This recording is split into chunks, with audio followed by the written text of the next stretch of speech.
Welcome to the Deep Dive, where we break down complex topics to give you the essential insights you need to be truly well-informed. Today, we're diving headfirst into a crisis hitting Pakistan right now. The devastating flash floods.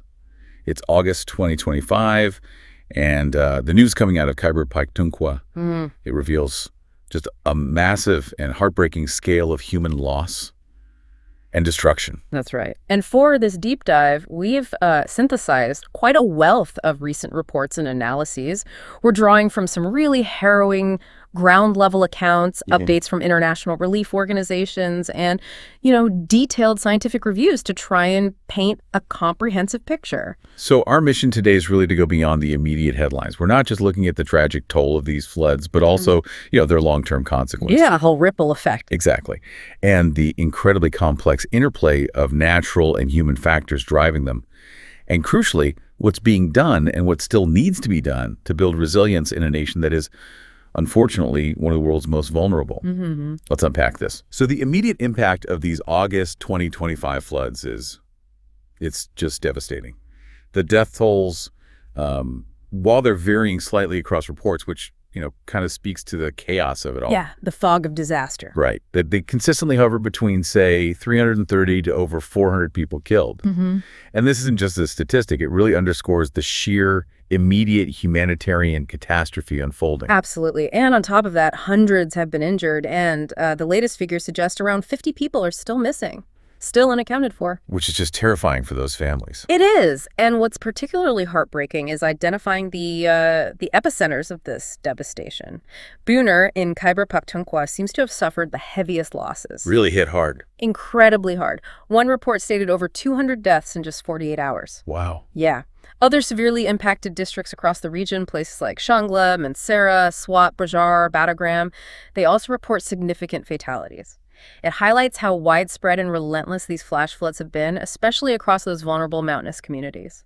And even the smaller numbers, like you mentioned a child in Abbottabad, or lives lost in Gilgit-Baltistan and Azad Jammu and Kashmir.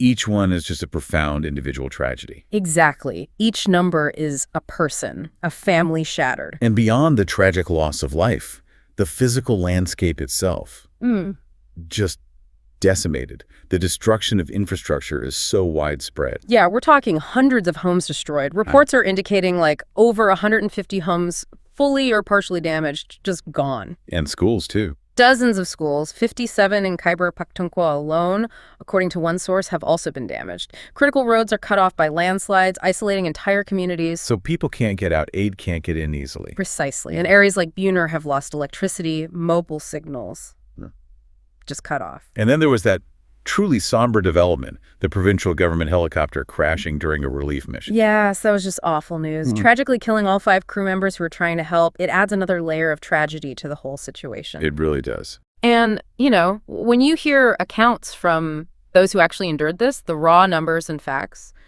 they really come to life. It's incredibly difficult to convey the sheer terror. But one survivor from Buner shared this chilling description. He said, "I heard a loud noise as if the mountain was sliding. I rushed outside and saw the entire area shaking like it was the end of the world." Goodness, it really brings home the sudden overwhelming force of these flash floods, doesn't it? Far beyond any statistic. It really does. The sheer power of nature in those moments. So given this overwhelming immediate impact, what has the government's emergency response looked like so far? How are authorities and, aid organizations mobilizing? Well, Prime Minister Shehbaz Sharif did immediately order federal ministers to supervise relief efforts. They started dispatching essential goods pretty quickly, things like ration, tents, medicines, hygiene kits. The basics for survival. Exactly. The Pakistan Army has also been actively involved, even distributing things like flour, rice, and pulses from helicopters in inaccessible areas and setting up critical medical camps. Okay, so boots on the ground, aid coming in. And an initial 800 million rupees were quickly released to the affected districts as well for immediate needs. Yet, amidst these efforts, a really critical point of contention seems to have emerged. That's the issue of warnings, right? Yes, that's become quite controversial. Residents in Buner, particularly, have accused officials of failing to warn them to evacuate. How so? What were they expecting? They specifically noted no broadcast from mosque loudspeakers, which is, a traditional and often vital method of communication in remote areas like that. Right, a very direct way to alert people. So what's the government's stance on this? Why didn't that happen, according to them? This is a challenging aspect. The government's defense is basically that the sudden cloudburst in Buner was just too intense, too localized, too sudden for timely alerts. A freak event, essentially. That's the argument. They claim that, and I quote, "No forecasting system anywhere in the world could predict the exact time and location of such an event."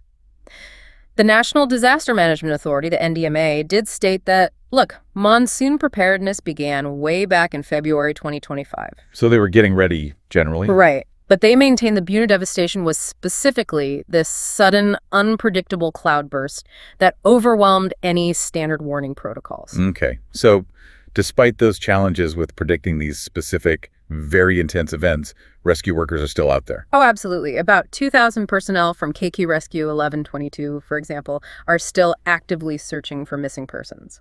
That must be incredibly difficult work. It's an arduous task, definitely. Continuous rain, vast mud-covered areas. Yeah. It's really hindering their movement and the search efforts. And as we try to grasp this immediate devastation, it's just crucial to understand, isn't it, that this isn't some isolated event, this whole cycle of destruction. Yeah. It inevitably reminds us of the lingering scars from the 2022 floods. Exactly. That context is vital. Remember, that was the monsoon on steroids, as the UN Secretary General Antonio Guterres called it, back in August and September of 2022. The images were just unbelievable. Unbelievable. It resulted in over 1,700 deaths and left 33 million people. I mean, just think about that number, roughly the population of Canada. 33 million. Yeah. Without homes, land, or jobs, the sheer scale was just almost unimaginable. And the long-term humanitarian catastrophe from those floods? Yeah. It's truly profound, isn't it? Particularly for already vulnerable populations. Absolutely. There's a report by Islamic Relief Worldwide that highlighted some really shocking and persistent impacts. For instance, they found 40% of children surveyed experienced stunted growth. 40%. Due to malnutrition, lack of health care. Exactly. And 25% were underweight because of those ongoing struggles accessing enough food and decent health care in the aftermath. That's a generational impact right there. Yeah, it really is. And the health implications generally are dire. 80% of mothers in the surveyed areas reported sickness among their children, increased outbreaks of diseases like diarrhea, malaria, dengue fever. Things that thrive in those post-flood conditions. Precisely. And women and girls were, again, especially affected. Pregnant women still struggling to access essential health services, girls were found most likely to be underweight, and displaced women often lack the basic privacy needed for breastfeeding, which then unfortunately impacts infant health. Just layers upon layers of difficulty. Mm-hmm. And the economic ruin from these recurring floods, it's equally staggering. It paints such a dire picture for a nation that's constantly trying to get back on its feet. It really does. Agriculture, which is so vital, saw a significant decline. Massive losses of critical crops, cotton, dates, sugarcane, rice, wiped out in many areas. Oh, livestock. Approximately 800,000 cattle perished in the 2022 floods alone. This loss of livelihoods has, sadly, led to growing numbers of rural people migrating to towns, desperately searching for work. Putting immense pressure on already strained urban centers. Exactly. And the national economy is, well, frankly, it's in tatters. External debt has soared to $125 billion. Inflation hit a record 38%. 38% inflation. Unmanageable for most people. And another 6 million people were pushed into poverty just after the 2022 floods. And it's important to remember, like you said, this isn't new. There's a history here. There is. Floods just between 2010 and 2014 affected millions of acres of crops. They contributed to a total loss estimated at $19 billion and tragically took over 5,000 lives during that earlier period alone. So this compounding crisis makes any genuine recovery incredibly, incredibly challenging. So if this is recurring and seemingly escalating crisis, what stands out is the fundamental reasons. Why is Pakistan so vulnerable to these floods year after year? Let's start with climate change. What's the disproportionate impact there? Yeah, that's a crucial starting point. And what's really kind of maddening here is Pakistan's disproportionate vulnerability. It's consistently ranked among the countries most susceptible to climate change impacts. Right near the top of those lists. Always. Yet, and this is the kicker, it was responsible for just 0.88% of global emissions in 2020. Less than 1%. Less than 1%. That's less than 1/8 of the U.S.'s per capita emissions, for context. The irony is just stark. Minimal contribution, immense suffering. It's a truly stark contrast. And what we're seeing now, as a result, are these intensely amplified weather patterns. Exactly. Warmer global temperatures mean the atmosphere holds more moisture. Simple physics. Right. And that leads directly to those sudden cloudbursts and extreme downpours we were just talking about, the kind that overwhelm natural and man-made systems. And we have data on this intensification. We do. The 2022 floods, for example, saw a 60-day rainfall that scientists calculated was about 50% more intense than it would have been under sort of pre-climate change conditions. 50% more intense. Yeah. And this year, the data coming in suggests monsoon rainfall is already 50% greater than last year, so it points towards an alarming, accelerating trend. That's deeply concerning. And this also brings us to the issue of glacial melt, right? Those GLOFs you mentioned earlier. Yes, glacial lake outburst floods, or GLOFs. Northern Pakistan is often called the third pole because it's home to over 7,000 glaciers outside the polar regions. Wow. 7,000. It's a huge concentration. Rising temperatures are causing these glaciers to melt rapidly, forming these large, unstable lakes, often dammed by ice or loose debris. Okay, so the meltwater pools up. Exactly. And when those natural dams inevitably give way under pressure or due to erosion, it results in these sudden, devastating torrents of water, ice, and rock rushing downstream. A different kind of flash flood, almost. A very dangerous kind. And we're unfortunately seeing more of these events, and they compound the risks from the heavy monsoon rains happening at the same time. Plus, those monsoon rains themselves further destabilize the mountainous terrain, leading to more landslides, blocking rivers, causing more problems. So it's a complex interaction. The very geography of Pakistan plays a huge role, too, doesn't it? Beyond the glaciers. Absolutely. Those mountainous regions, especially in Khyber Pakhtunkhwa, where we're seeing the current crisis, are just inherently vulnerable.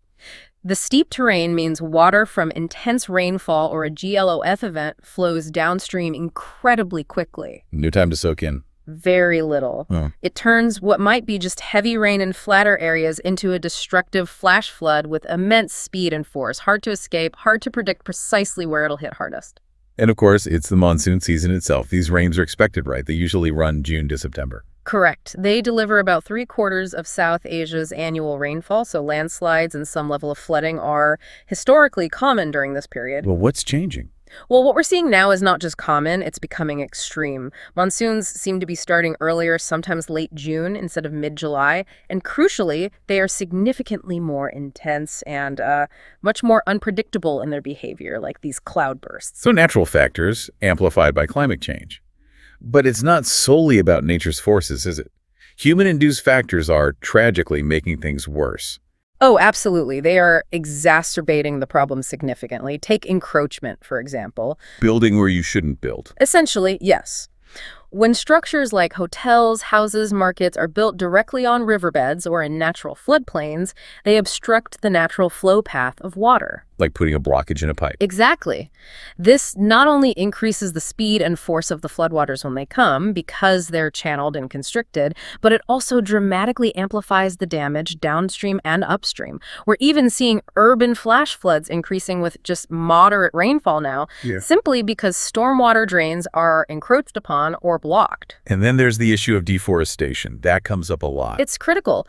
Deforestation is driven by various things: illegal logging, sometimes wildfires, conversion of forest land for agriculture or development projects. And the impact. When you remove trees, you lose their vital function.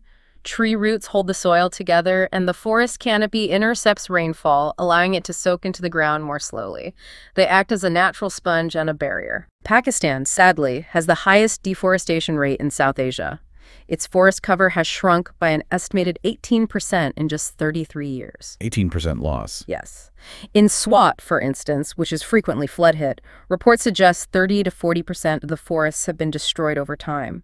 This absence of natural protection turns what would be sudden downpours into these destructive, unchecked torrents that just strip the land. It's like removing the brakes on the water flow. That's a good analogy. It's a vicious cycle where human actions are directly amplifying natural vulnerabilities, making the consequences far, far worse. So how does a nation possibly move towards resilience when facing such overwhelming, interconnected challenges? You hear calls for climate justice growing louder on the international stage. Indeed, and understandably so. International organizations like Islamic Relief Worldwide are strongly arguing for this concept of climate justice. What does that mean in practice? It essentially means that the biggest global polluters, the industrialized nations largely responsible for historical emissions, should provide compensation and support to those countries most affected by climate change impacts, especially those, like Pakistan, who contributed minimally to the problem. Acknowledging responsibility. Exactly. And this leads to clear calls for Pakistan to be a priority for increased climate financing, recognizing its immense suffering and vulnerability due to these climate shocks that it didn't cause. That sounds like a vital lifeline, potentially. And we have seen some movement there, haven't we? The World Bank, for instance. Yes, that's a concrete example. The World Bank approved $213 million back in May 2023, specifically targeting Balochistan province, focusing on post-flood reconstruction from the 2022 disaster and, crucially, building climate resilience for the future. Okay, so what does that support actually entail on the ground? Well, it includes things like housing reconstruction grants for over 35,000 homeowners, enabling them to rebuild but to more resilient standards, not just replacing what was lost. Building back better, as they say. Hopefully. It also provides crucial livelihood grants for smallholder farmers, focusing on things like replacing lost livestock and promoting climate-smart agriculture practices. And it helps rehabilitate essential community infrastructure, water supply, irrigation systems, local roads. It's a targeted effort to rebuild stronger and more prepared. And beyond just financial aid, we've also seen offers of international support from other nations. Yes, gestures of solidarity, too. Iran, for example, expressed profound grief and offered full cooperation and assistance in the current rescue and relief operations. These diplomatic and practical supports matter as well. Another crucial area for future resilience has to be early warning systems, right?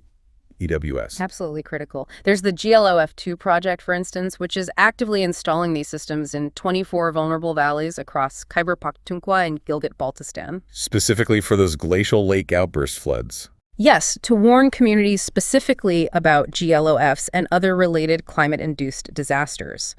The World Bank project we just mentioned also aims to enhance these EWS more broadly. And importantly, ensure that women who are often disproportionately affected and sometimes left out of information loops have equitable access to this vital warning information. That raises an important question, though, about the effectiveness of these systems, especially with those unpredictable events like cloudbursts we discussed earlier. It's a major challenge.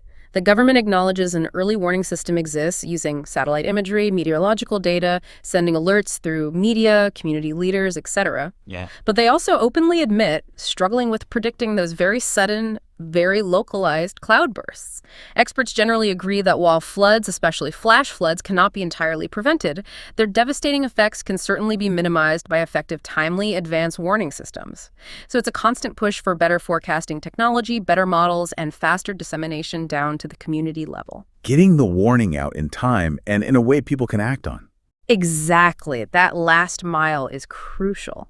This also brings us to something perhaps more fundamental. Relocation and prevention. Is that being seriously considered? It seems to be gaining traction, at least rhetorically. The Khyber Pakhtunkhwa Chief Minister, Ali Amin Gandapur, has publicly pledged to relocate people currently living in the most flood-prone areas. Providing them with new houses, establishing new, safer settlements. That's the pledge. And, crucially, he's also promised strict action against those encroachments along rivers, tackling that key human-induced factor that amplifies damage. Whether these pledges translate into sustained action remains to be seen, of course. Implementation is always the key. Always.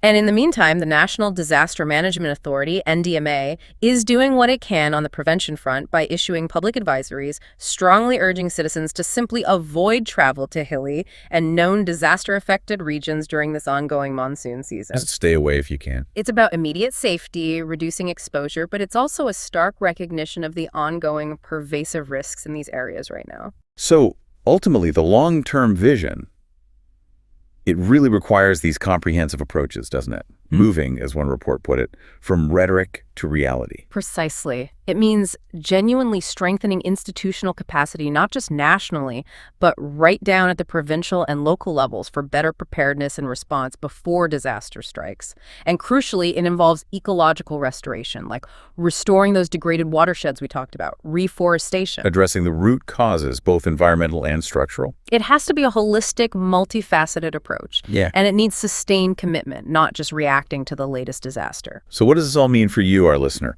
We've seen the immediate tragic human toll of these August 2025 floods, especially hitting hard in Khyber Pakhtunkhwa. But as we've explored, this is clearly not just an isolated event. It's part of a relentless and, frankly, accelerating cycle. Yeah, driven by global climate change that Pakistan did little to cause, and tragically exacerbated by human actions on the ground, the deforestation, the encroachment.